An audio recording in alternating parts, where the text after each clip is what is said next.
and welcome to a conversation on Buffering the Vampire Slayer with me, Alba. And me, Mac.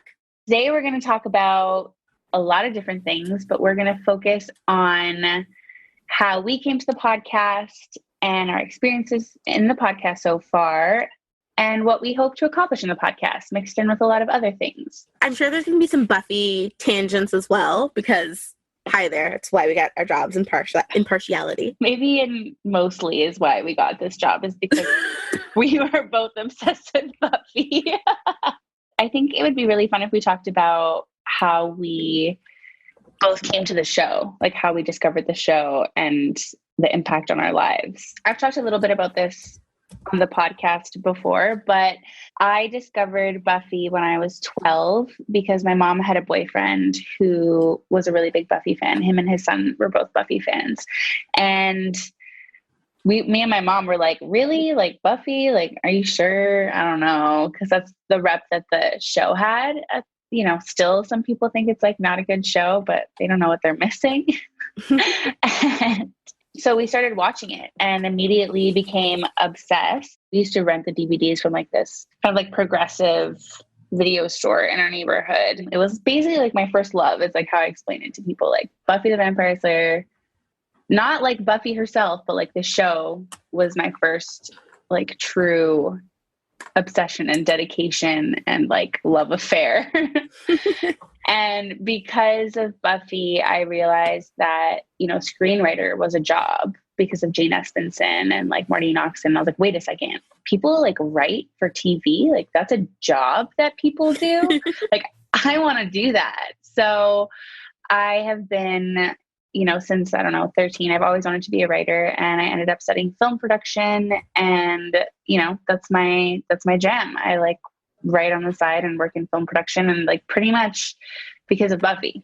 For me, it was like a bit similar. So I was a very precocious kid, and my favorite movie the year that Buffy came out was actually a movie from the previous year, The Craft.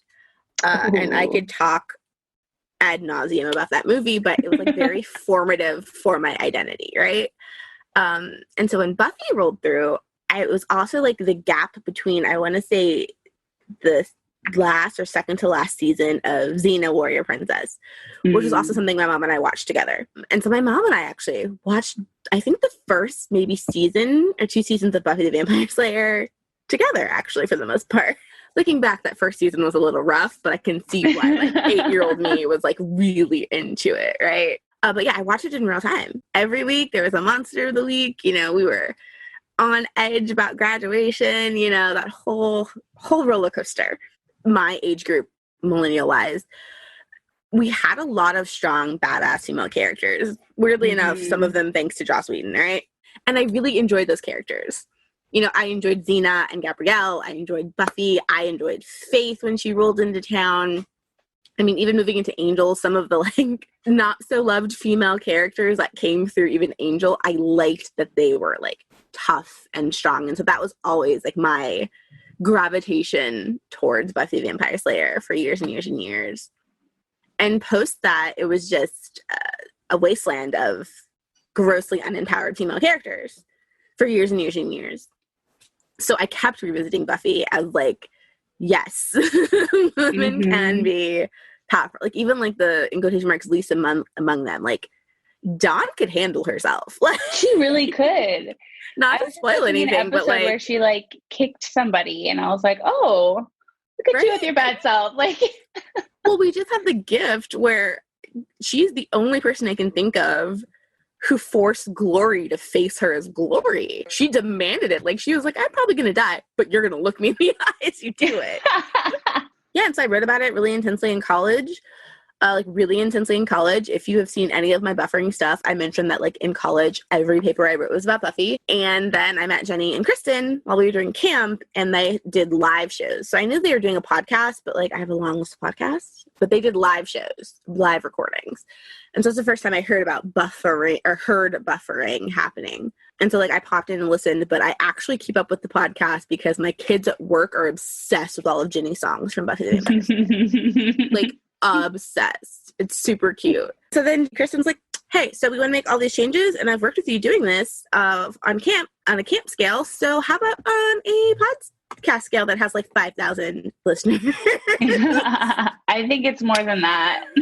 I think it's a lot more than that. Don't tell me that. Kristin told me, she told me it was 30,000. Oh, okay. That explains why my inbox looks the way it does.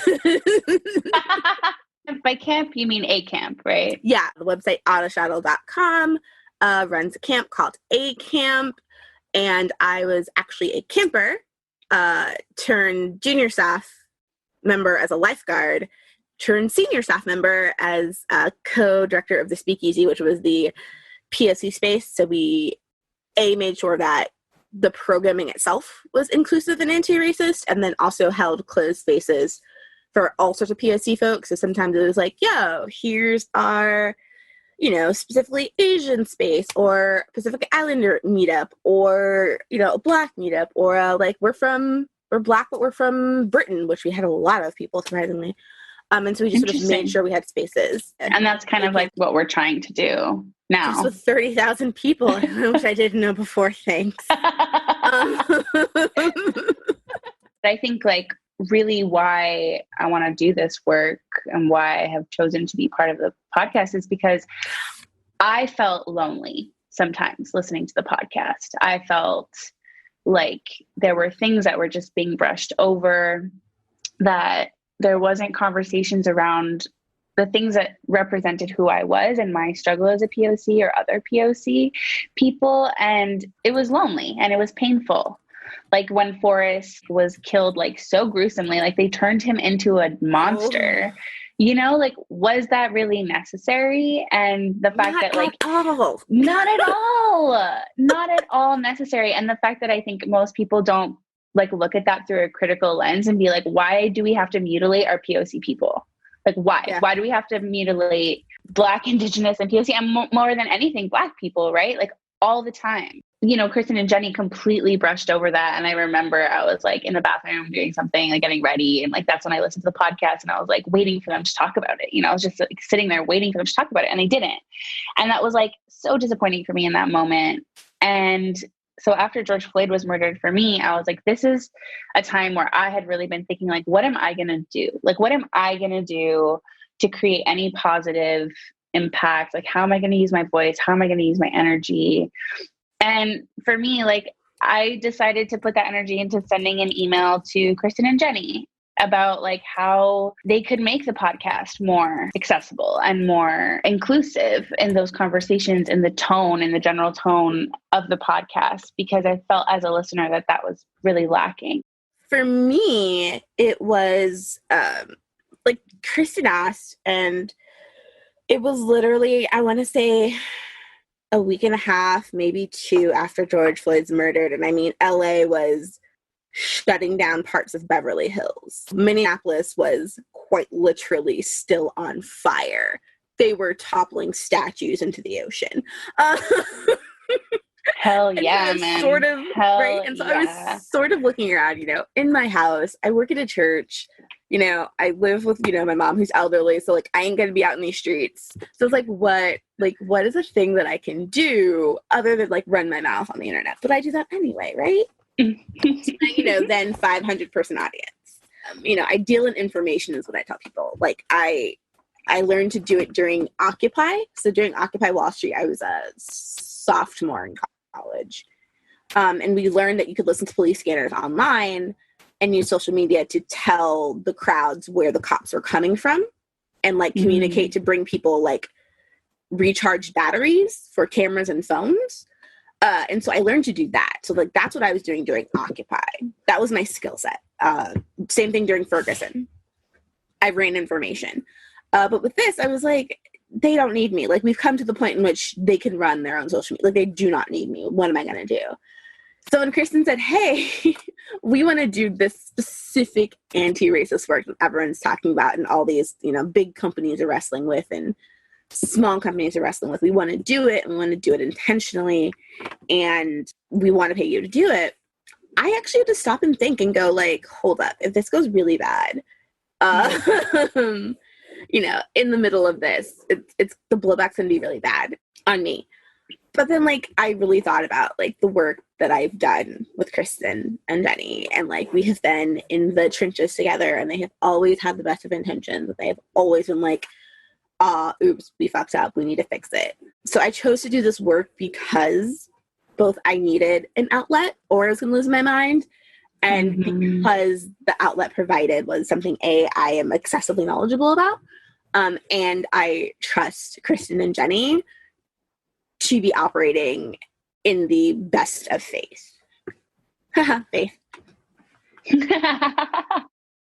It's been encouraging to see two white people that, like, I idolized for sure, kind of show up and be like, I don't know everything, and I realize that I fucked up, and I'm going to do the best in my capacity, which is limited, of course, and, like, learning still, but to try to do the right thing. And that, for me, has been, like, a really good sign of this is, like, the right place to be putting that energy, because I think in so many other spaces, people just always take for granted the work of people of color as a given, or as like they should, and I think they've done a really good job of, like, compensating you and I, and making sure that we have a voice, and making sure that we have a space, and, like, really trusting what we say, and not, well, I don't know your experience. That's my experience of, like, whatever I bring to the table is always received really positively and carefully and responsibly. Yeah, I've never gotten, like, a single, like, well, I don't think that's relevant. It's always like, okay, so how have we presented this previously? How do we need to, like, look at this? And it's like, yes, see, just the openness to be like, we need to look at this. Sometimes that's all it needs to be. Yeah, right. And I think that's what's so important about, like, doing anti-racist work for, like, white people, is to just be like, I need to open my eyes to this thing that's going to be painful and going to be difficult and probably going to be attached to, with, like, or come with a lot of shame and embarrassment. And I just need to, like, look at it and, like, deal with my feelings and do something about it without panicking. Yeah. The sense of panic it stops a lot of work from being done. Not necessarily because POC get frustrated with it, but because, like, white folks they're not taught how to handle that in the way people of color are taught to do that as a means of survival. Yes. Yeah. And the way that, like, people of color are taught to, like, swallow our emotions, or, like, deal with them, or hold them without, responding with them, because we can't, it's not safe to, like, 90% of the time.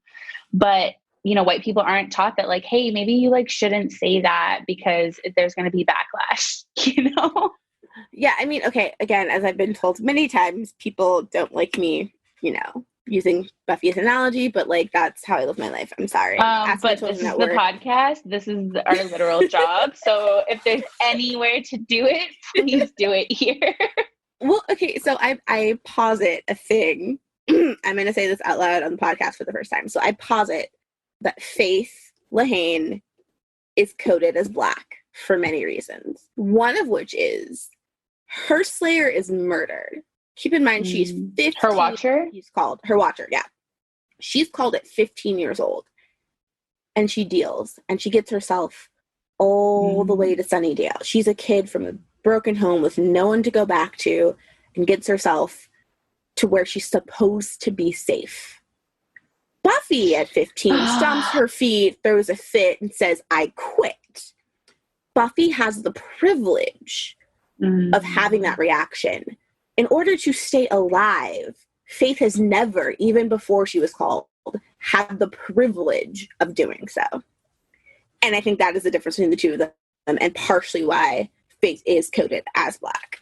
Yeah, that's there's my hot take. That's a really good point. That's just a really, really good point. And it's true when we look at survival and what people have to do to survive, and how that's not typically, like, yeah, we see movies about survival for sure, but I think privilege is just a really good point to bring up here, because it's not something that white people usually have to struggle with. And it's not, I guess we do have to see it in media, but it's not the same at all. It's just not the same.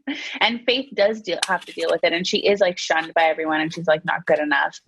according to whoever. And she does constantly do what it takes, like do what she needs to do to survive, even going to the mayor, you know, because she wasn't like fully accepted in the Scooby Gang. Like she never was like taken in as like one of their own, like welcomed into the crew. So like she found like the comfort and the protection and he provided for her.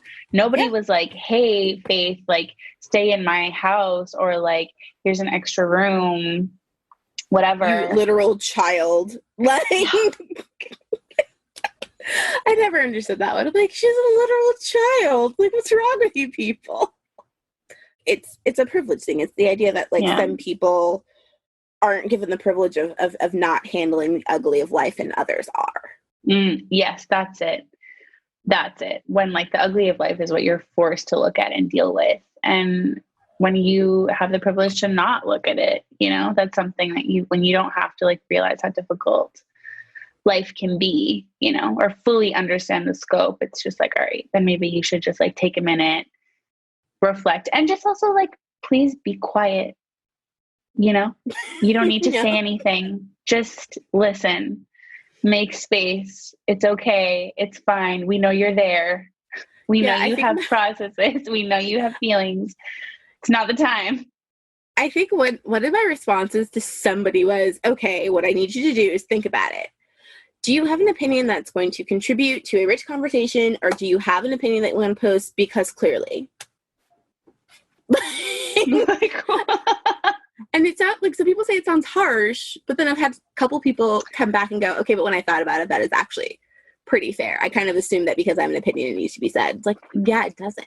And thank you for Okay, so let's see. We have another point here. How we have the same goals, approach from different directions. Should we talk about that? Yes, absolutely. So I think our same goal is to build anti-racism into the foundations of Buffy. So it's like, you know, when they go back and they retrofit buildings for earthquakes that have already existed, it's the same concept, right?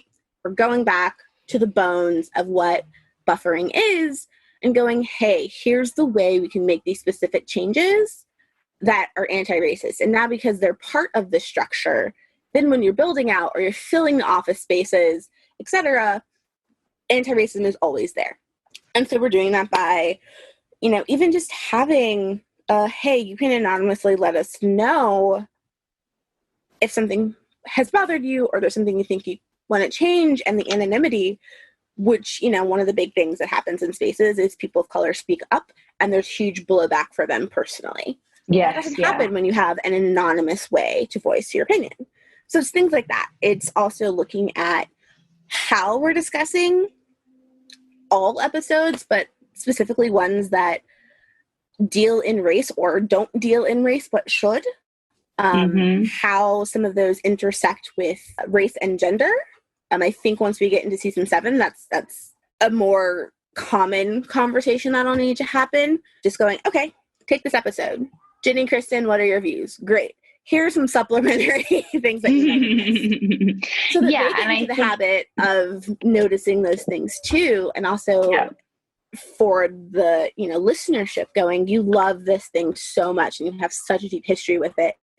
Here's a new lens with which to view it, which will help you be more connected to other people of color and also as non-Black people of color to see how Black folks are viewed, and as Black folks to see how like non-Black people of color view themselves within the show, that sort of thing. So having those big anti-racist conversations, and I guess I would say anti-prejudice conversations within the POC community.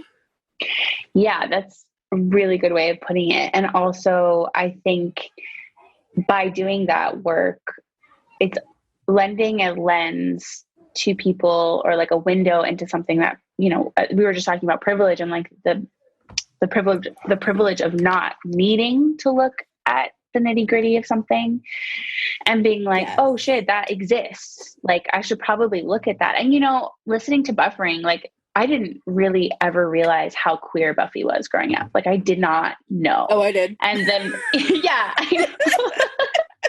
I think if you're queer, like, you know, but I grew up like not super queer, Bad Girls. Really, like, how did you watch Bad Girls and not pick up on that? I don't know, man. Like I don't know. I don't know.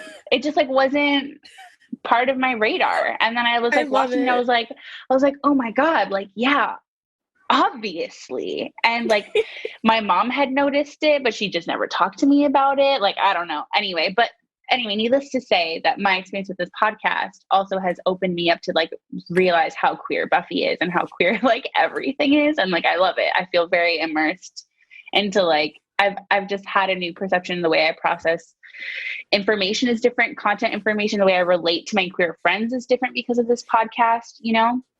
So I think if anyone relates to that experience or having kind of that solidarity in this podcast as a queer person, we're trying to add a layer of race discussions. I think taking the show that seems so white, but going, hey, but look at the tropes, if you will, that were born of this, and look how much of that you see in the varied media that you consume now. So this is where it started. So you can look at it and go, hey, cool, and then you can take it and apply it to whatever diverse media you want to. This is your primer, then go take your first spin in the big world.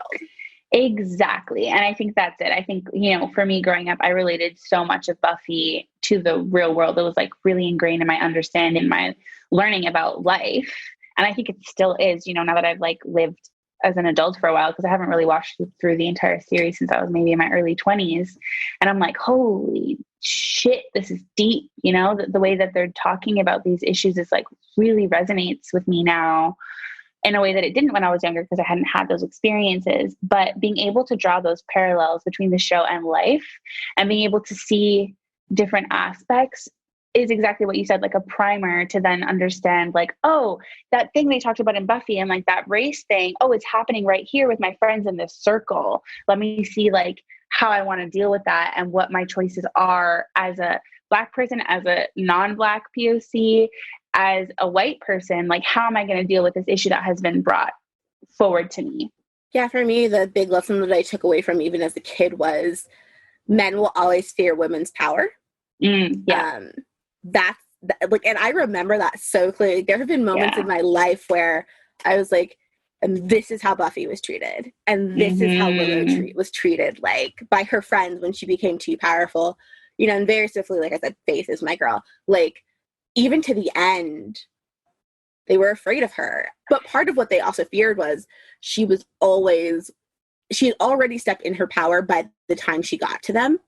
She had defined herself. And so I think for me, that was also a big lesson I learned. Like, when you define yourself, when your power is not something bestowed onto you, your power comes from who you are, you're going to have to forge your own path. And that's something that I learned extremely early from watching Buffy the Vampire Slayer. I think that's such a good point, because I also think that, I mean, my experience as a woman of color, and I don't want to speak for both of us, but I'm sure we can both relate that, like, when you are a powerful Black or woman of color or brown woman of color, like, people are extra scared when you have an opinion, when you voice your opinion, when you're smarter than them, when you're more educated, when you have vocabulary that people don't know. They're like, oh, I don't know, you're a bitch. It's like, yes, I am. Continue.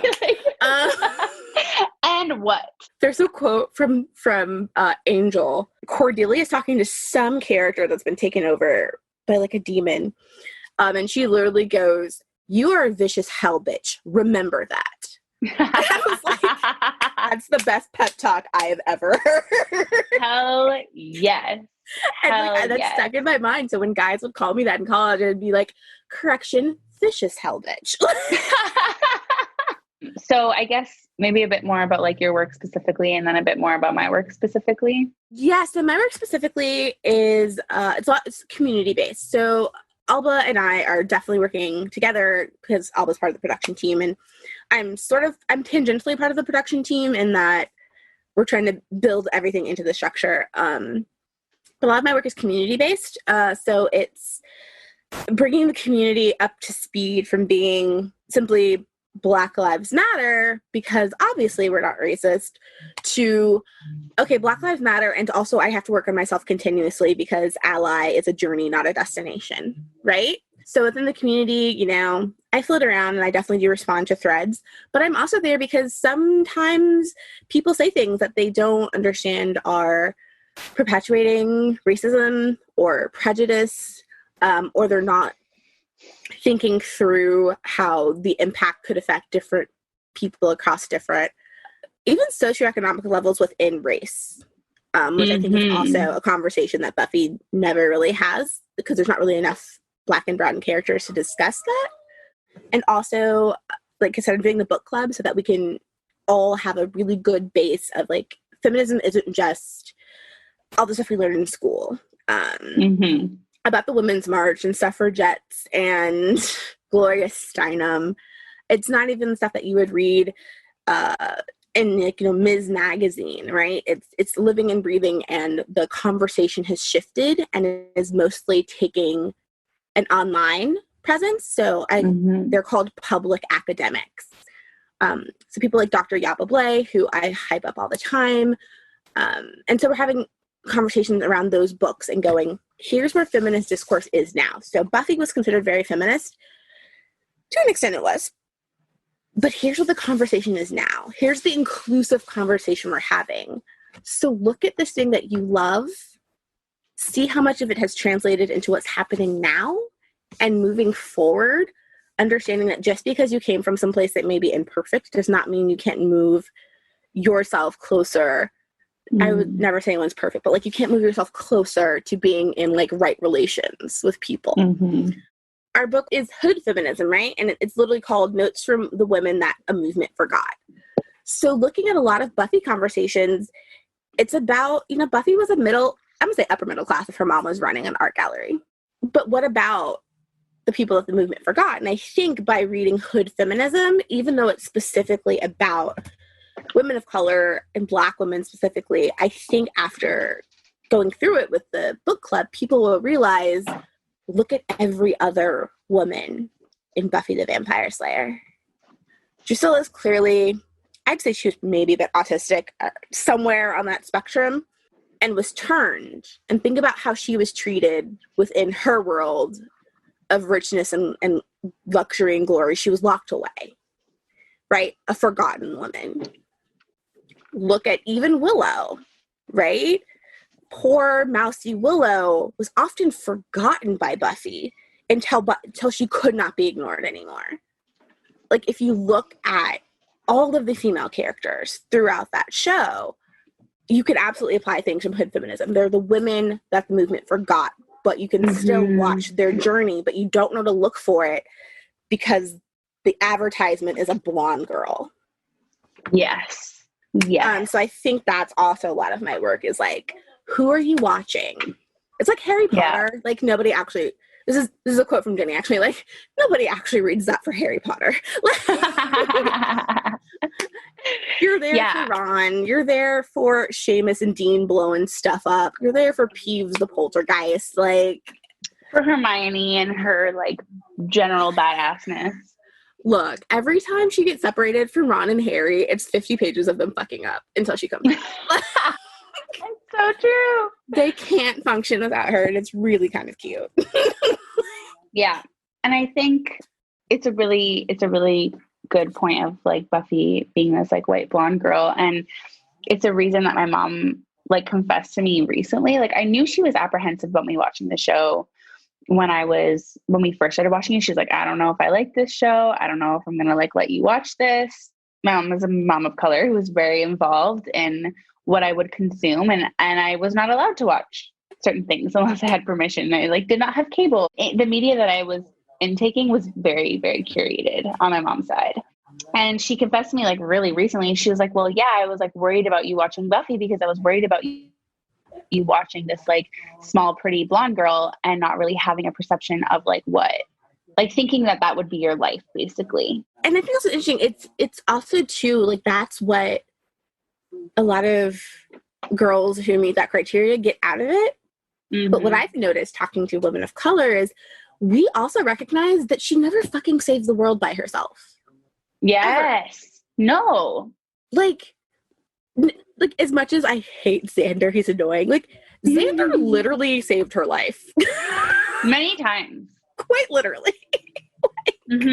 At the end of the episode where she has, like, send Angel to hell and she, like, has a moment of recognition, I was like, you realize that was your teenage best friend re-souling your boyfriend, honey. I think those are the things that other people recognize. They recognize that it's more of a communal thing, whereas Buffy holds on to like that white supremacy. It is just me. I am the only one. I must do this. Whereas everyone else is like, we're a community that works together and we research things, and Giles goes off and talks to things, and Anya uses her demon magic. And I think a lot of people of color relate to it in that sense of community. That's absolutely how I interpreted it growing up, and what, how it was discussed in my home was this like community. And like, I think a big point of the show is that like she survives so long because she has help, not because she does it alone. Like the whole point. Yeah. It's like, she doesn't die the first time, literally because Xander is there to give her CPR. Okay. So in terms of the work that I do with the podcast, it's, I'm not so involved in the community. I think there have been moments in which I have been involved in community or like public facing announcements or messages, things like that. I feel like in the way that you're part of production, I'm part of like the consulting aspect. Like, it's like, we're like yin and yang in that way, where like each of us has like a little role in each part. But for me, it's really about, as Mack mentioned earlier, kind of bringing that lens to each episode. So I like watch each episode and I'm like, hey, there's like this problematic thing here, or like, Tara's hair is like really weird in this episode. Maybe we should talk about that. Maybe it's cultural appropriation, or what language is Giles speaking here? Like, let's talk about the historical impact of a gourd, because those things are really relevant to giving more presence to things that we often ignore or brush under the rug, that we don't see as important, or that society, by we, I mean like society doesn't see as important because of the kind of dismissal of other cultures that are not white or Western or Eurocentric. And so making sure that there's space for those conversations, making sure that there's research done into different aspects of the show, and that Jenny and Kristin talk about it, or that I get to come in and say a little something about what it was like growing up with dolls that didn't look like me, or like not wanting dolls that looked like me, and how Buffy being able to have a doll that looks just like her is like a reflection of society, and all these little things. So that's like really what I want to do. And, is obviously my background because I come from a production background, and it's been like really rewarding so far. I feel like I'm doing something that's like important and impactful, and is so rooted in something that I love and has been such a big part of who I am, who I've become. Yeah. And like what I see in that is so much of our media, like we're mostly not passive consumers of media. Like, yeah, there are some people, but I think a lot more millennials are active consumers of media. But what happens is they're active after it's already exists, right? It's media critique. Pop culture critique is what I said that like I did. And like what you're doing is going, no, we're critiquing the media before we put it out. Like, yes, this is about an old show, Buffy, but this is a new medium and this new media of podcasting. And so we are going to examine all of these things before we ever put it out to be seen. And I think that is like great work that I'm super like stoked to be involved with, but also excited that I don't have to do the production part. So, thank you very much. Well, thank you, because I am absolutely not qualified to do what you do yet. I hope that one day I will be. I hope that one day I will be as qualified as you are. See, I always tell people that like it's not necessarily about being qualified. It's going, yep, I want to do the thing. Because let me tell you, find me a white man anywhere who's actually qualified to do the thing, and has instead applied to do the thing. You're so right. You're so right. Yeah, that's a really good point. And that's my white supremacy showing. See? It exists in me, everybody too. It exists in us all. In us all. All right, should we talk about the elephant in the room? What has happened to us socially since we started the podcast? You go first. It's so much easier for you. It's true, but it's so related to you, though. So, joining the podcast put me in a position of public eye, not nearly as much as Mack or Kristin or Jenny, but, I've accumulated like an extra, 200 followers on Instagram, which to me feels very strange. I'm like, why are you here? Yeah. Like, happy you're here, but why are you here? I don't understand, but cool, like whatever.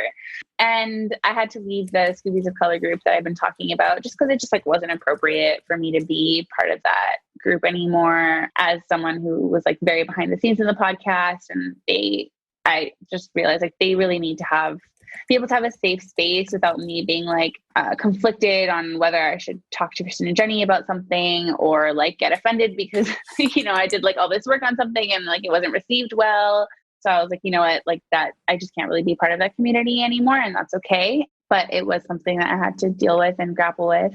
Otherwise, like it's been pretty chill for me so far. Sometimes I get like emails or DMs. That's been like pretty cool. And sometimes I like go into the comments and I like read them and I'm like, and sometimes they're terrifying. Yeah, don't read the comments. I told you that. I keep telling you don't read the comments. And yet. I think socially it's almost more of like an internal process for me of like, okay, now I kind of feel like more responsibility of what I put out into the world and that I stay true and keep integrity to myself, but then also the work that we're doing in the podcast, making sure that reflects in my outward facing personality. So that's been like an interesting transition. And then of course, Kate left, did a thing and we had to have like an emergency meeting and come up with a document to put out. But I'm like, Mack, you please talk about it. I keep telling people like, I'm not sure how we got here.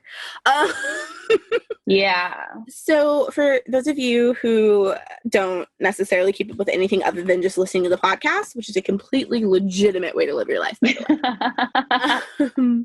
So Kate Leth used to do fashion segments, but that was eliminated a while back. And I have never worked with Kate during buffering. And actually, while we have orbited each other socially in Los Angeles for about 10 years, I sort of just stayed away from her. We have mutuals, but like we don't chill. Yeah, I think important to say that neither of us has worked with Kate. Right. And one of the processes that we were going through with doing like essentially an audit of buffering. And so in the process of auditing, we sort of went through, all right, what are things that we have to address? We have to discuss Kate. Because this was the point in which Kate had dropped a slur about the Romani people in a comic. Yeah. And just so you know, I think like a lot of people don't know that that's a slur, but it is. So the G word is also used in Buffy when discussing for sure. soul. Oh yeah, always. Yeah. Yeah. So it's a slur and it's got a really, really nasty history and the proper name is Romani. Kate chose to not just drop that slur, but to do it in a comic where that discusses being a sensitivity reader and then has her character who is the sensitivity reader, the character being herself, also drop the slur. So the internet was like, absolutely not. So we're like, okay, we need to address the fact that like Kristin and Jenny didn't know. We need to address the fact that like, as white people, they had the right, that they had the point of privilege to not know. And then that's when the avalanche of, and here's all the terrible things she's been doing for 10 years all came out on the internet. So people were very deeply incensed at this point. All of her victims were people with less power than her. They were young queer people. They were young Black women all trying to get into an industry. And she had the foothold and the power. And that's why she chose her victims specifically because no one would believe them. Sound familiar? Like, I got issues with that. So like, but again, I was like, not my circus, not my monkeys. But one of our group members in the private Facebook group publicly posted a post directed at Kristin and Jenny that said, hey, I really want to talk about why Kristin and Jenny haven't addressed X, Y, and Z. So Kate is a part of this Facebook group and she steps in. Again, this Facebook post is directed at Kristin and Jenny. Kate steps in to defend all of her racist behavior. It's just about being accountable, it's just about being accountable. And there was zero accountability. And I want to say that like, there is a difference between saying sorry. Saying sorry doesn't really mean anything. And excusing away your behavior is not an apology, and being accountable, like a real apology is being accountable. It's saying I fucked up for these reasons, not even for these reasons, no reasons. I fucked up. This is how, and I'm aware and I'm going to try to change. And this is how I'm going to try to change. That's true accountability. So I don't want anybody getting confused that the post that she put in the Facebook group, which I know a whole bunch of people have gone and read, I just want to be clear that like, so people don't get confused. Oh, but she apologized. Like she was apologizing for the stuff she did. No, that was not an apology. That did not excuse the things that she has done. And that was not being like an honest, open human. Yeah. It was always I'm sorry. And exactly.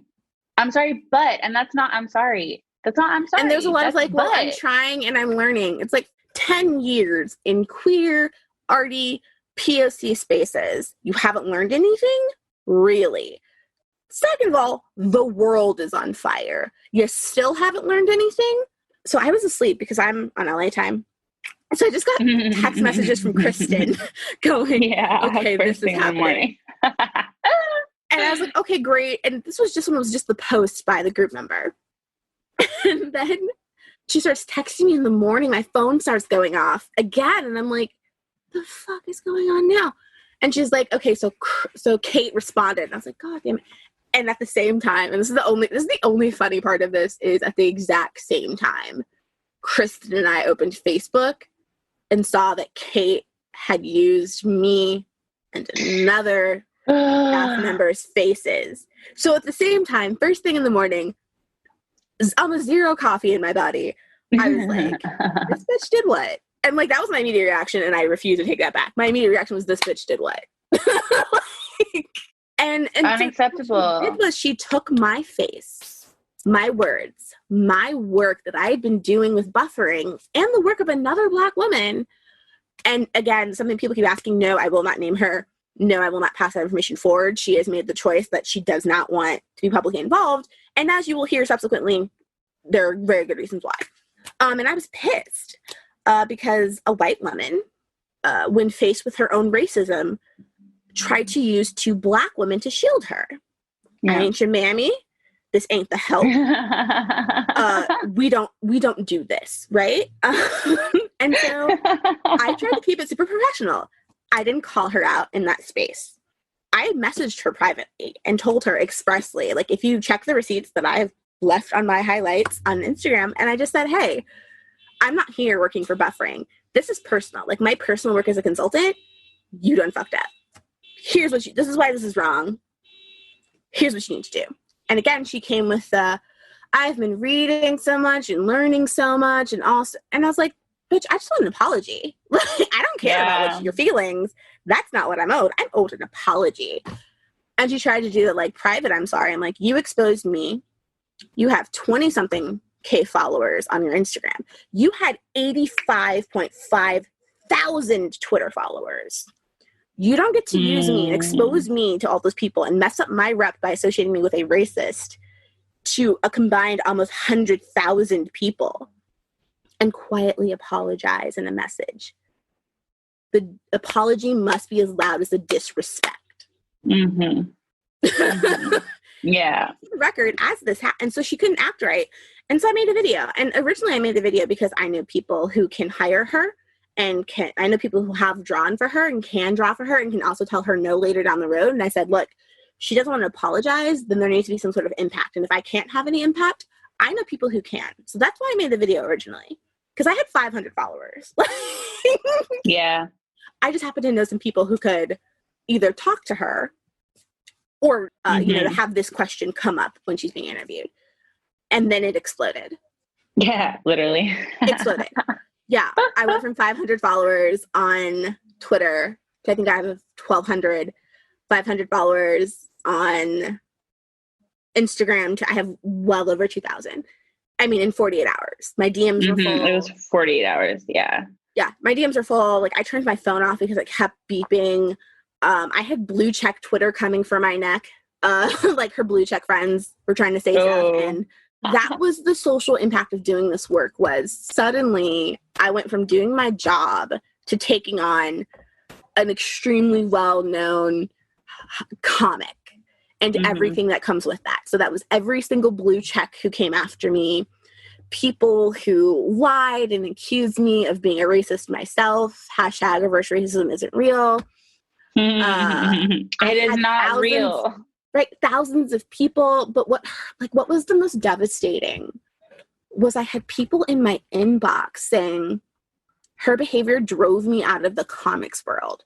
She harassed me to the point in which some people had like relapses and breakdowns. People weren't believed. They took lesser paying jobs because they didn't want to be anywhere near her. Wow. Like, that was what was most devastating, was I suddenly went from someone who like was loud on the internet semi-professionally to someone people were looking to fix this problem of Kate left. Like, it completely changed the landscape. Like, my audience is different. The things that I say are different. People still have this sense of, like, I am the champion for the underdog. And it's bizarre. And that was all in 48 hours.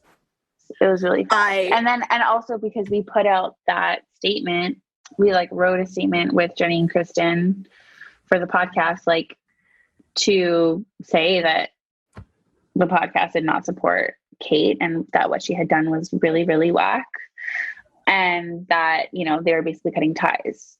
So that was like a pretty big deal. And I think after that too, like, I got like 100 followers that day for having my name mentioned. A side note, very, very interesting thing was someone actually said that I handled the situation super unprofessionally and had tarnished buffering. Oh, really? Yeah. And in tarnished buffering, what it is, and for every one person who says something out loud, there's 4 who are thinking it. And what I found so interesting about that was, it wasn't that I was unprofessional. Oh, honey, I used all my $5 words and used every bit of queer and women's theory that I've ever learned to break that down for people. But I was angry. I wasn't nice. I wasn't the mammy. I wasn't any of the gentleness that people expect Black women to swallow in order to make them comfortable in their anger. And like, that's part of the conversation that we need to have, because that's why a lot of our Black characters behave the way they do. Because Kendra fully should have whooped Buffy's ass a couple times. But Black women aren't allowed to be angry like that, right? We're nice and we're accommodating. Even if we don't. In fact, Kennedy, Buffy teaches her how to be angry. Exactly. To which I'm like, what white woman in history has ever taught a Black woman how to? Really? Really? Buffy is allowed to be angry, and her anger is fine. Again, Faith, coded as Black, her anger is always condemned, even if it's rightful. Yeah, and it's always unjustified, right? It's always undermined as like, oh, you know, Faith, like, she's having a moment. And it's like, well, she probably had a lot of reasons to be angry that were valid. Yeah. And so, like, that was one of the also interesting points to me. It was just like, you know, hey, you should have handled being publicly mistreated more professionally. No, you mean I should have quietly asked the white woman nicely to apologize to me when I said, no, like, I don't have to be nice to someone who used me and is racist. Like, that nice doesn't get you anything.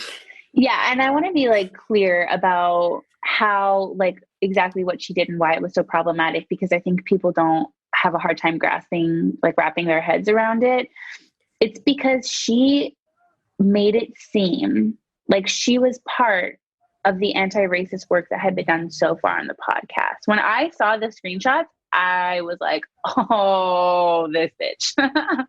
Because we had been working actively, like you, me, Mac, with Jenny and Kristin for the past couple months, like, as you said, doing an audit and really, really doing active work. And I knew, and Mac knows, and obviously Kristin and Jenny, that Kate had not been involved in any of that work.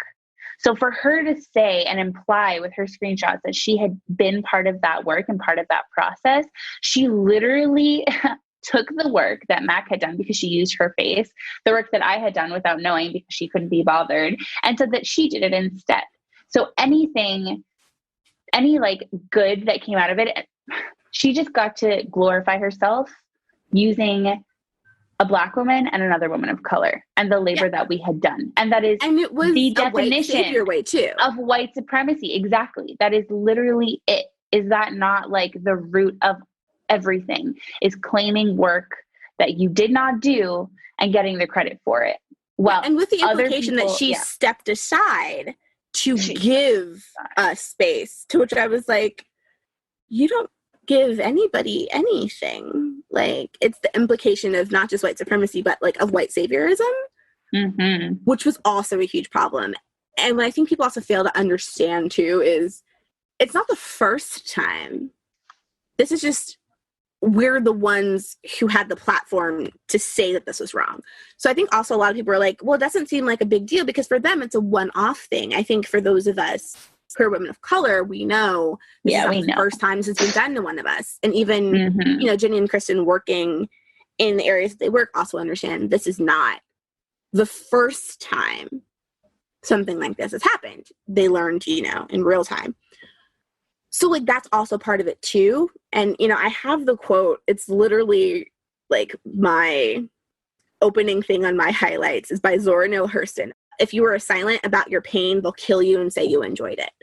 And that was the root of what it was. Yeah, I could have kept it very quietly in that message.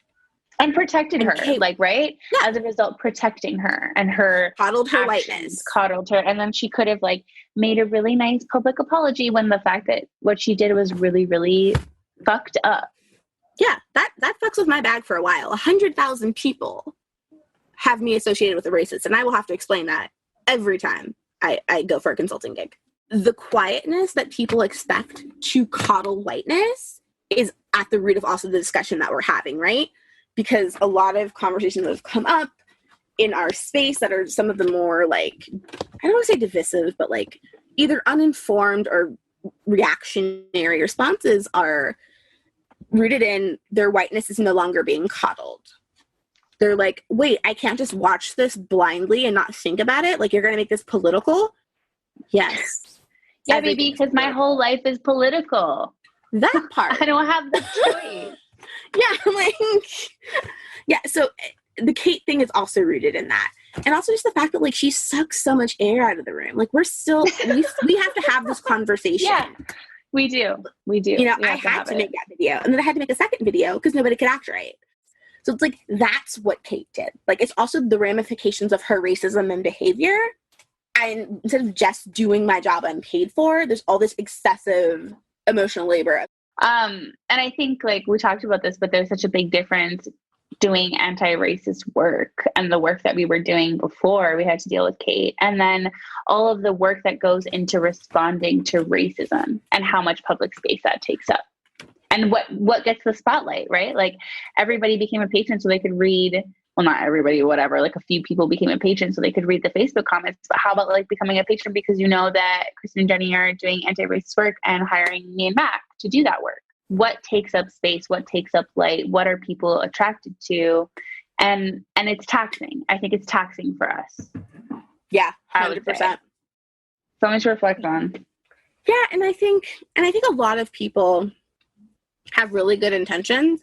Like, I love when people are like, hey, I just have this question, and, like, I will, like, Venmo you $10. And then, like, I mean, if I can just save it for the next live that I do, like, that's also fine. Like, but, like, I appreciate that some people are just like, I don't know, and I can't find a good place to get that question answered. And those are things that I love, right? Or when someone's like, I want to do further reading. Like, I consider that, like, the extra labor of, like, getting people on along the road. It's the stuff where, you know, people have real big opinions.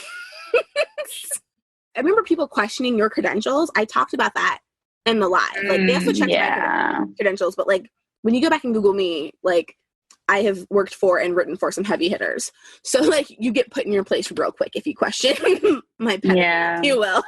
People were actually asking, like, what made Alba qualified to get her job, to which I would like to reply, Alba, this is not Alba, this is all me going, do you ask white men why they're qualified to talk about race? Do you ask Brene Brown why she's qualified to talk about it? Do you ask Busy Phillips why she's qualified to do it? Hell, are you asking Kristin and Jenny why they are qualified to try to change their podcast instead of just shut it down? No. You know why? Because when you're a person of color, you can target another person of color rather than getting pissed off at the white people who actually have the power. That's shitty. And that is what is happening. Like, that is enacting white supremacy, even if you're a person of color. Yeah. Like, what were the rules? Did you follow the right protocol? Like, those were all markers of white supremacy. Yeah. talking to you has been so great because like you've just been like, no, but like fuck them, you're qualified. Like you're so literally qualified. no one is look, everyone has to start somewhere, and this idea that you need a certain amount of pedigree to get anywhere is bullshit. Some of your greatest coders who created apps are literally kids in their room, and I'm not talking the rich Silicon Valley kids. I mean the kids who built the app to help kids find lunch partners were kids in a bedroom with no training.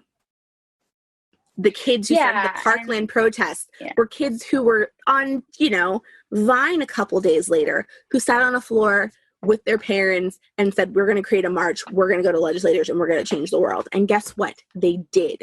Pedigree means nothing. Your training means nothing. You start where you start, and you are qualified. That white people you need a degree nonsense has gotten us nowhere. 0 places. But guess what? The recent protests got us somewhere. Marches on Washington got us somewhere. The protests in Taiwan got people somewhere. Abandon this idea that you need to be qualified. And if you do have those issues, you do not take them out on your own people. You question those in like positions of authority. I'm hot about that, as you can tell.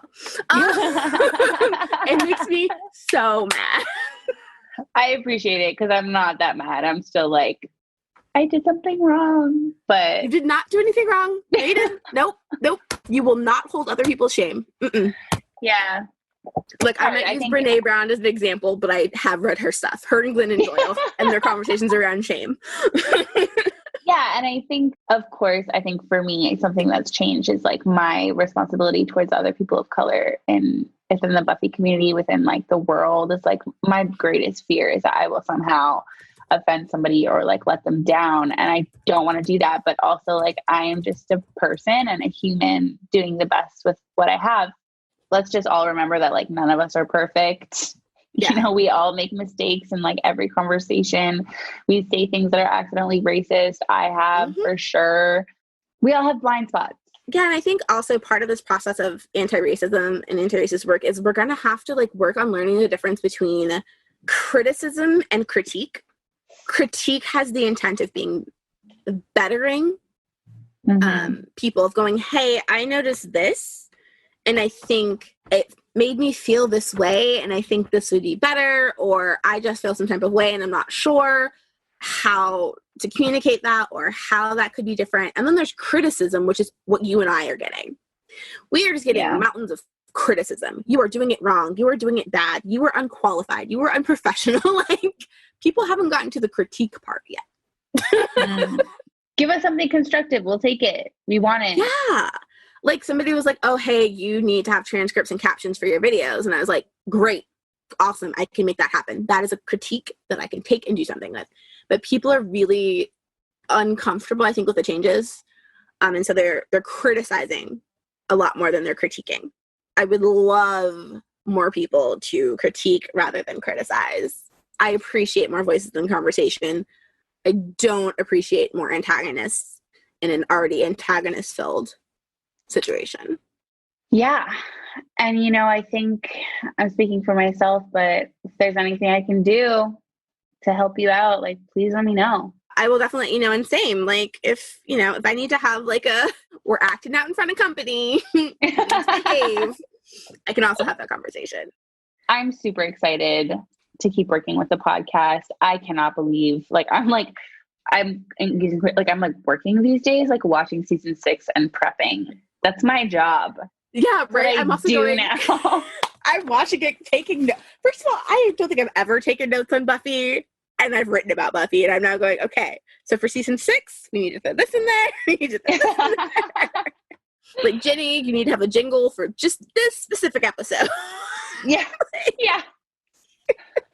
Yeah, it's exciting. It's really exciting, and I'm excited to see how the community changes and grows and how we can, move forward together as a team effort. We're all if you want to be part of the team, together. Like, that's it. If you want to be part of the team, you're welcome to be part of the team. And also, I think, too, one of the hangups that people are having is that we are focusing on Black, which makes people uncomfortable, right? Because anti-Blackness runs through every culture, and it was made so by colonialism. Yeah. So, like, people are very uncomfortable with the focus on Blackness, and that like the loudest voice doing the work is a Black voice, and that like white people are going, yes, this person holds power. We are in agreement. Yes. And so I think that deeply makes people uncomfortable. But what they're missing is like, when you deal with anti-Blackness, you deal with everybody else's stuff too. Because the model minority myth that hurts Asian folks was created directly in opposition of Black people. Like, that is the history of that. Light-skinned, blue-eyed, Mexican folks are held up on high because a whole lot of the Spaniards that came over, Spain was ruled by the Moors, who were Black. So when some of those conquistadors came over, they were Black. They married with Black slaves. So that's where that colorism came into play. So like Black liberation is deeply tied to everyone's liberation. So like, as we're doing this work for Black people, we are 100% doing the work around other people. And we're going to bring in other voices. But at this particular moment in time, when America's on fire because for the second time, a man died saying, I can't breathe, and a father of like 6 got shot in the back, we're going to be talking about Black people. Yeah, unarmed, was shot in the back at point blank range. We're going to be talking about when a young woman was murdered in her home for no reason by police, like, we're going to talk about it. And her boyfriend was told that he could get a lesser sentence if he admitted that she's part of a drug ring, and he wouldn't, and he's going down for 10 years. And I was like, that's a real one. Get you that kind of man. Because he got a gun to defend them. Yeah. So it's like, against the cops who are shooting. Right now. Like, we are. We're going to talk about Black people. And also, I know, like, here in LA, when they shot a Latino man in the back who was running from them and planted a gun on him, and the whole city came out and said, the hell you say? And mysteriously, the gun, no, he didn't have a gun. We didn't find a gun, despite that being reported days before, despite it being reported that he shot at them. When the community came forward and said, you shot this child, no, it is more and is bigger. And once we do a thing, it spreads, right? Even if that's not what the media tells you. So I also think like people just need to like get comfortable with the fact that dealing with Blackness makes you uncomfortable, but examine why. Who and what has told you that this is bad, and who has told you that there's not enough, that if we are talking about us, that there is not enough for you, right? Yeah. There's still so much. I can't wait for all the other conversations that we're going to have. I feel like we should do lives. We really need to do lives. We should do lives. We should do lives together. Yeah, that would be really good. Yeah, periodically, and just talk about different things and what also like what's going on globally. All right, well, we're signing off. Oh, I guess you can find me. Where can they find us? My Twitter is @morenodaza, AMORENO DZA, and my Instagram is @Alba Daza, and my website is albadaza.com. So you can check me out there. I have a short film that's going to be up on the Ethnocultural Art Histories Research Instagram, which will probably be linked in the show notes. Thank you, Kristin. And that's where you can find me. That's where you can find my work so far. For me, you can find me on Instagram @Mack Talks Back, MACK Talks Back. And on the Twitters, you can find me @Mack Talks Back, but there is no A in the word talks. Love it. All right. See you next time. Bye. Bye.